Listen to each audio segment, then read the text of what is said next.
I documented every outfit I wore for an entire year, and I learned way more than I expected. I'd been feeling quite flat towards my own personal wardrobe, towards fashion out there in the world at large, and I just wanted to get off that same old hamster wheel of the same old problems, feeling frustrated with the way I get dressed, taking too much time to plan outfits, feeling like I need to try harder because I'm comparing myself to outside influence. I figured that instead of using external resources as inspiration or a fix, I would commit to a huge challenge and give myself a great point of reference. Use myself, my own personal style, my personal wardrobe as an experiment and a wealth of reference to further dive into what my personal style is, why I get dressed the way I do, and what I really require from my clothes. I started on the 6th of Jan 2025, and as of the beginning of 2026, I am done. I have 365 images of outfits I wore in 2025.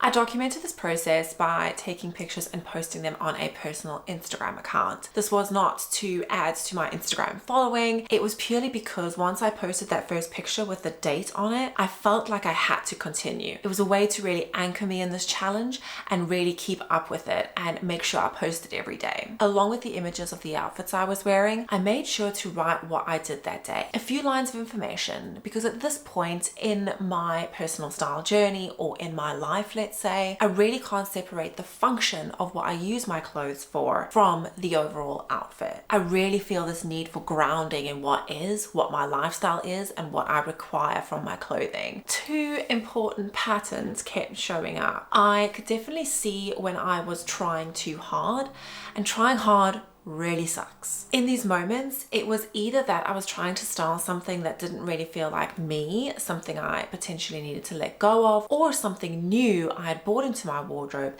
that was probably not the right purchase, a little bit of a mistake. Me trying to make that work felt like a lot of energy, and I felt like this tension in the outfit, in the post, looking at the image afterwards. I felt like something was off, and that wasn't a good feeling. Seeing this pattern in real time was so helpful. This is the best tool I think I have now in stopping me from buying the wrong things. There's something about that clarity, in a way, seeing it on paper, you know, I've got the receipts and I'm not going there again. Another pattern that was really positive that I kept seeing is that I'm really true to my own color story. I like neutrals. I'm not too much of a solid black person, or only black and white, or only black, white and navy. I bring in some neutral tones in the way of browns and greens and blues. I definitely dress with some color, but I'm definitely grounded in all my neutrals, and that feels really good. The one color that keeps popping up is red, and I've always felt like red can play the role of a neutral, or mix as well with neutrals, let's say. Think of a red nail, a red lip. This is a basic sort of styling trick or tool. A pop of red,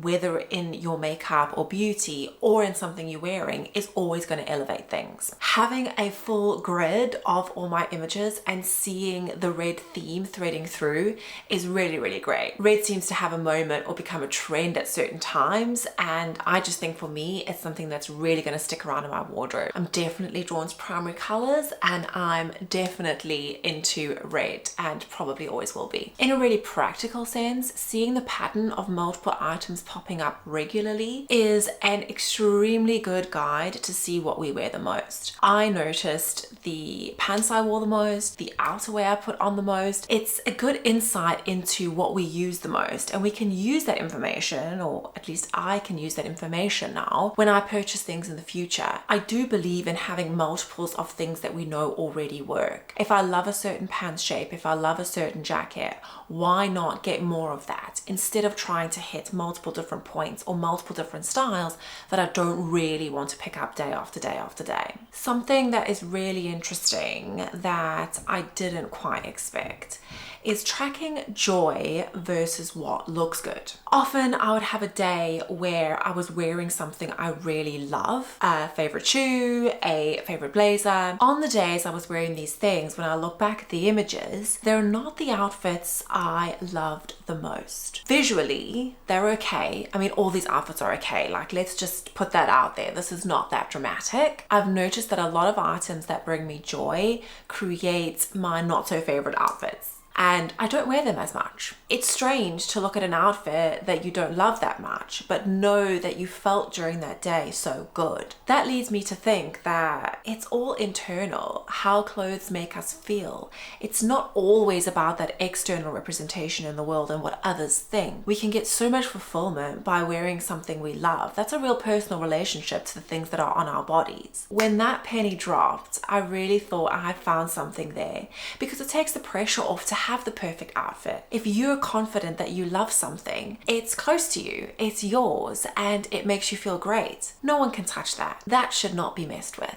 A lot of the outfits that read well in the mirror images, I didn't love that much. They do, however, function really well for my lifestyle. So I do feel good in them. They're just not exciting. I don't really feel anything when I'm wearing them. They're just practical things that I put on to get the job done, to get through the day. It's almost as if the practical things in my wardrobe, I have a feeling of indifference towards. And I'm really excited by the things that I love, but I'm not wearing those things because they take a lot of time and energy to style, and then I still don't really love the look. I think this is all an internal mental game, but it gives me a good starting point when I want to correct things in my wardrobe, or if I want to bring in a little bit of excitement. I now see and know what works, and I also know the effect it has on me and what the emotions are that are attached to that. The reverse of all of this is if I absolutely hated an outfit, which did definitely happen quite a few times, just get on with it. Because when I felt bad in an outfit the whole day, thinking to myself, oh my gosh, I feel uncomfortable, I wish I didn't wear this, I do not feel right, I'm unhappy with how I look, all those thoughts, when I look back at the image, not so bad. Like I said, I have nice clothes. None of this stuff can be that bad, you know? I'm not a crazy dresser. And so it's really put into practice to repeatedly tell myself, if I have an off day, just get on with it. It's not always that deep, and you probably look better than you think. The overarching theme and the main thing I've learned after this whole year of documenting everything I wore is that it's more important than ever to have clothes that suit your lifestyle. And I think the internal battle can sometimes be that our lifestyle doesn't necessarily match who we thought we might have been, or who we think we're gonna be, or just the fantasy version of ourselves in our mind, or the fantasy version of other people we see, you know, pointed at us on TV screens and by our phones and social media. We can easily live in a constant state of comparison. But what feels more grounding and what's going to feel the best is definitely leaning into what you need, what clothes get you through the day that feel good, that you can have fun with still. I don't want to take all the styling fun, the personal style elements away from clothing. It's definitely important to have that. And if it's something that you enjoy and is a tool that makes you feel good and puts you in the right space of mind and the right energy to tackle a day, definitely keep playing. But the grounding that comes from having clothing that you feel your best in is unmatched. I just want to continue further curating that for myself and figuring out exactly what those things are, and keep doing it on repeat so that it becomes even more second nature, and I can cut out more noise from out there and more stay true to exactly what works for me. That's really how I get through the day, how I stay productive, and how I can just feel like I have a really true sense of personal style. Another thing that's really changed is my commitment to create new shopping habits. There's no right or wrong here, how much one should consume, how much one shouldn't. But for me, I just have this feeling like I don't want any more clothes. I just want to slow down even more. I do, however, want to keep playing and curating fun collections. I know that sunglasses for me really make an outfit. I know I love the perfect shoe. So I think when I do purchase, I'm going to keep purchasing in the areas where it feels like I'm being a collector rather than just a blind consumer. Seeing my outfit choices and how I like to pair things together really highlighted that for me. And I think that's really exciting and a new personal take for me on how I want to shop going forward. That's the roundup on my year of outfits. I hope through my personal insights you can relate to some of the things that I found and do some documenting yourself. Thank you so much for watching this video. I'm extremely curious, if you were to document a year of your own outfits, what are some of the things you'd expect to find out about yourself? Meet me in the comments below.